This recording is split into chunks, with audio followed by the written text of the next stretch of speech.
हर हर महादेव, जय भोलेनाथ।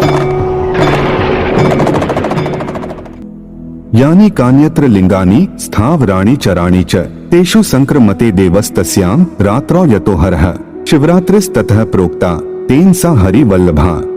अर्थात इस चल अचल सृष्टि में जहाँ कहीं भी शिवलिंग हैं, चाहे वह छोटे हों या अत्यंत विशाल, उन सभी में भगवान शिव इस महाशिवरात्रि के दिन दिव्य रूप में समाहित हो जाते हैं और भक्तों की पूजा स्वीकार करते हैं।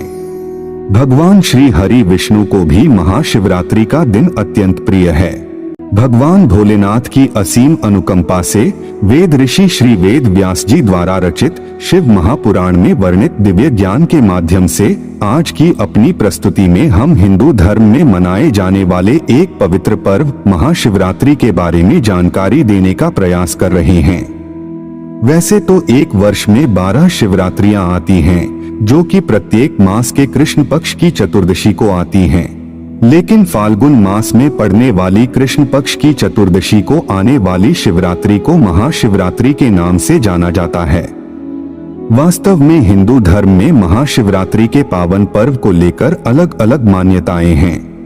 कोई इस पर्व को भगवान शिव के जन्म दिवस के रूप में मनाते हैं, तो कोई इस दिन को भगवान शिव के विषपान दिवस के रूप में मनाते हैं, तथा कोई इस दिन को भगवान शिव तथा माता पार्वती के विवाह के रूप में मनाते हैं। परंतु आज हम शिव महापुराण के विधेश्वर संहिता खंड में वर्णित ज्ञान के माध्यम से यह कथा सुना रहे हैं कि जब शौनकादि ऋषियों ने सूत जी से प्रश्न किया कि हे महाभाव, भगवान शिव के 2 रूप कौन कौन से हैं तथा उनका प्राकट्य कैसे हुआ, कृपया हमें यह जानकारी देने की कृपा करें। तब सूत जी ने कहा, हे मुनिश्रेष्ठो, ब्रह्म रूप होने के कारण भगवान शिव निष्कल अर्थात निराकार कहे गए हैं, तथा अंग प्रत्यंगों सहित रूपवान होने के कारण उन्हें सकल अर्थात साकार भी कहा गया है। साकार और निराकार होने के कारण ही उन्हें ब्रह्म कहा जाता है। यही कारण है कि भगवान शिव की निराकार स्वरूप लिंग और साकार स्वरूप मूर्ति की पूजा की जाती है। भगवान शिव से भिन्न जो अन्यान्य दूसरे देवता हैं, वे साक्षात ब्रह्म नहीं हैं, इसलिए कहीं भी उनके लिए निराकार लिंग उपलब्ध नहीं होता। सूत जी कहते हैं कि अनंत परब्रह्म से भगवान विष्णु की उत्पत्ति हुई और भगवान विष्णु के नाभि से कमल पर विराजमान ब्रह्मा उत्पन्न हुए। उस परब्रह्म ने ब्रह्मा को सृष्टि के निर्माण का दायित्व सौंपा तथा भगवान श्री हरि विष्णु को सृष्टि का पालनहार बनाया और स्वयं ब्रह्मा जी की भ्रेकुटी अर्थात माथे के मध्य भाग से उत्पन्न होकर रुद्र रूप धारण किया और सृष्टि के संहारक के रूप में स्थापित हुए।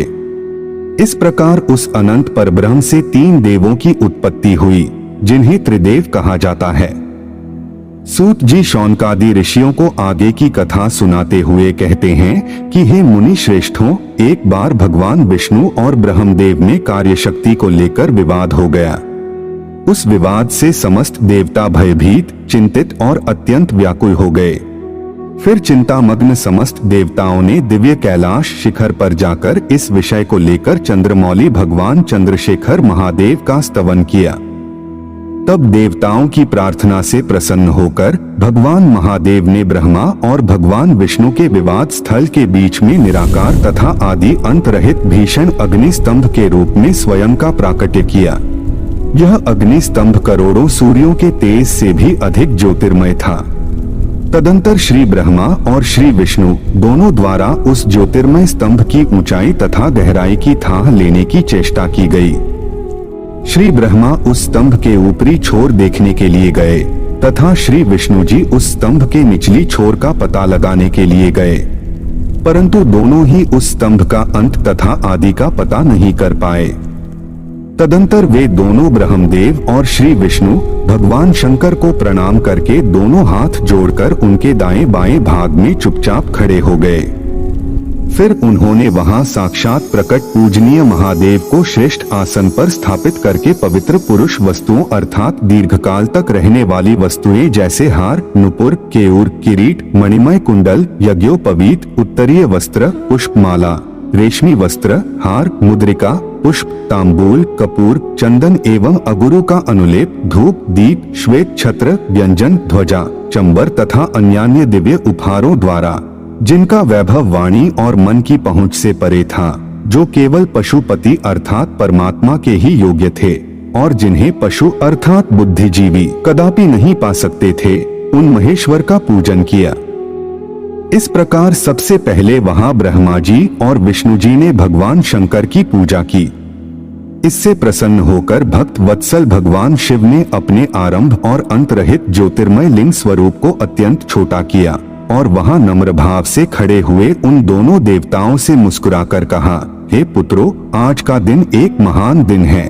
आज के दिन तुम्हारे द्वारा मेरे निराकार और साकार रूप की जो पूजा हुई है, उससे मैं तुम दोनों पर अत्यंत प्रसन्न हूँ। इसी कारण यह दिन परम पवित्र और महान से महानतम होगा। आज की यह तिथि महाशिवरात्रि के नाम से विख्यात होकर मेरे लिए परम प्रिय होगी।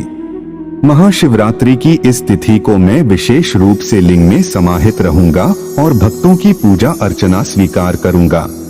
जो भी भक्तगण सच्चे भाव से इसका दर्शन, स्पर्श और पूजन करेंगे, उनकी मनोकामनाएं पूर्ण होंगी और वे संतान, धन, वैभव से परिपूर्ण होकर समस्त सांसारिक सुखों को भोगते हुए मोक्ष को प्राप्त होंगे। इस प्रकार तभी से महाशिवरात्रि का यह पावन पर्व मनाया जाता है। इस दिन सभी भक्तगण सच्चे मन से भगवान शिव की पूजा अर्चना करते हैं, शिवलिंग पर दूध जल चढ़ाते हैं, फल, फूल, बेलपत्र, धतूरा इत्यादि तथा मिष्ठान अर्पित करते हैं और चंदन का लेपन लगाकर धूप दीप प्रज्वलित करते हैं।